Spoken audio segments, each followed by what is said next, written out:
season starts right now. I'm AZUZ, and we begin with a down-the-middle explanation of what's been going on in Afghanistan.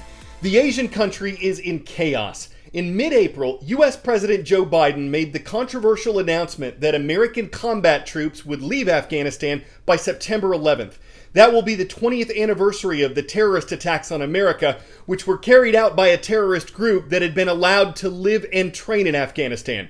Shortly after the September 11th attacks in 2001, the United States led a group of countries to kick Afghanistan's rulers, the Taliban, out of power.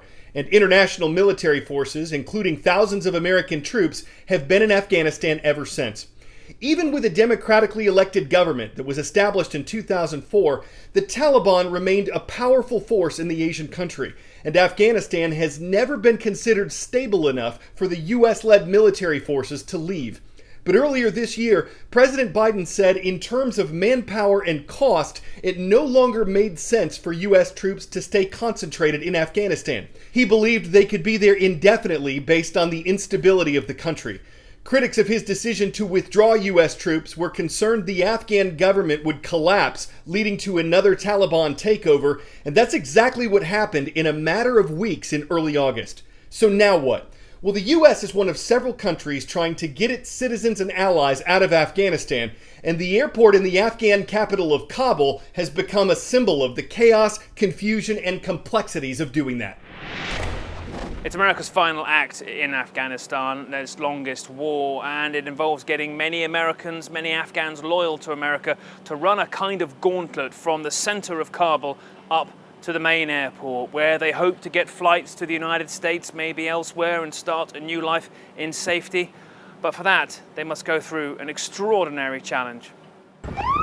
What should be the easiest drive in Kabul is the reason the city is on edge. Head up the main airport road since Monday when I drove it, and you run into the Taliban. Then they were beating people back, perhaps to clear the civilian runway, crowded with desperate people then. By Wednesday, it had gotten worse when they were clearly stopping people from using their escape to America and accosting CNN.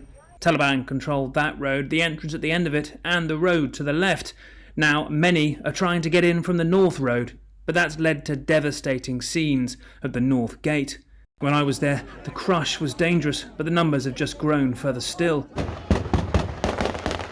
At night, stun grenades have been thrown when huge crowds, still brave roaming Taliban in the dark, in the hope the numbers at the gate have dropped. And in the day, it got nastier still. There are moments of hope, but they carry risk.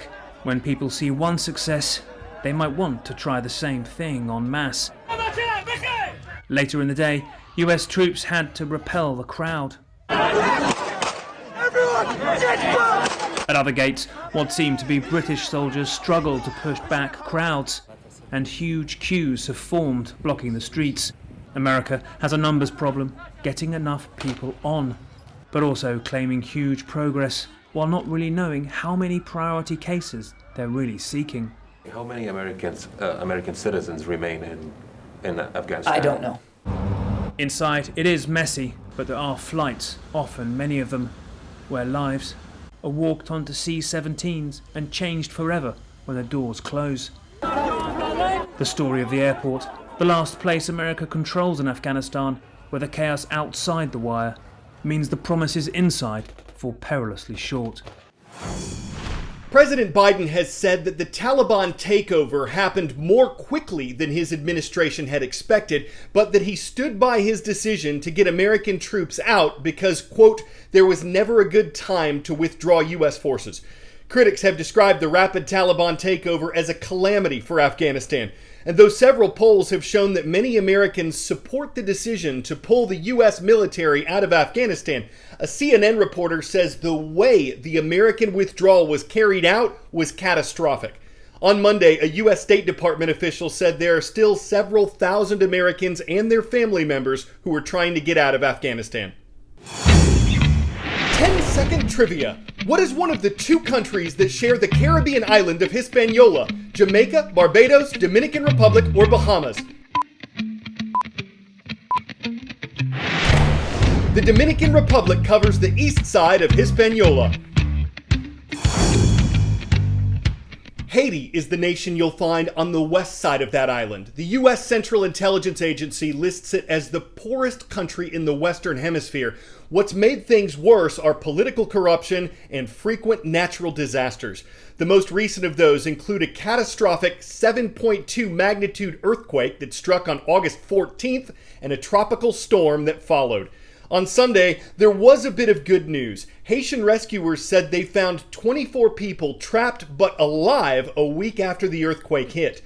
The government says more than 2,200 others lost their lives in southern Haiti. And as far as relief goes, just getting to the affected areas is a challenge. Our chopper takes off with no clear destination in mind. Flying with charity group World Central Kitchen, or WCK, we want to find remote villages in Haiti that still need help. A week after this earthquake, just finding out where the needs are remains a challenge. A tip led us to Grand Caimite, an island off Haiti's coast. On the ground, we're told the damage is actually a bit further west. Which it is, seen from above. Dozens of structures were damaged, and a contact in town told us no one has come to help them yet, but we can't either. So there was damage in that town, and the people there clearly wanted us to land, but the problem was there was no safe area for us to touch down, and that gives you an idea of how difficult it is to access these places. Just because you want to go somewhere doesn't mean that you can, at least right away. Another tip leads us back into Haiti's mountains and the remote town of Maniche. Destruction greets us as we land, and the charity starts to assess the damage. In terms of figuring out exactly what needs what, you really need to go to the ground. Correct, and a lot of these areas are remote, or the cell service has been knocked out due to damage from the earthquake, so there's no substitute for just getting out there and on the ground. Their team fans out, and so do we. The damage is as bad as anything we've seen. Entire blocks destroyed. Amidst all the rubble, there is grief. Rose MIKA FONTUS' mom died when her home collapsed. My mom was everything to us, she says, and now she's gone. We're just waiting for help.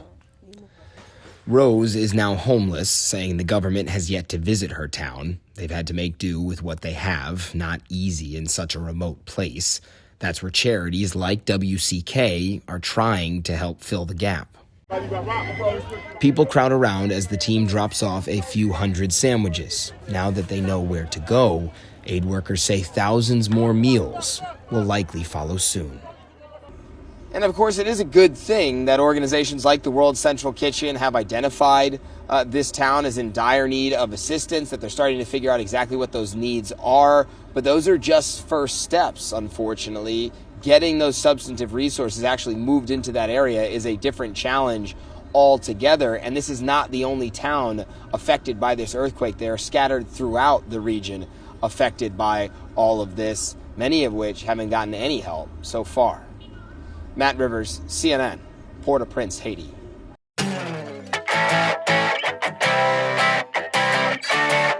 77 years ago, Tom Rice parachuted into German-occupied France as part of America's D-Day invasion in World War II.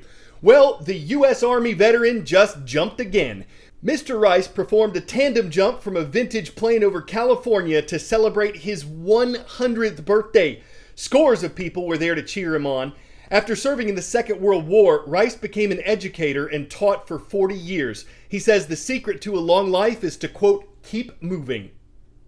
Jumping into thin air is one way to do that. It's a pretty fly way to propel yourself forward, experience the ups and downs of gravity, find yourself free falling, and make a 2-point landing on your own 2 feet.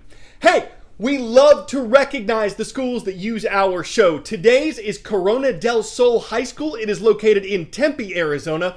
The one place we look for your shout-out requests is youtube.com/CNN10. So we hope to see your school left as a comment on our most recent show right there.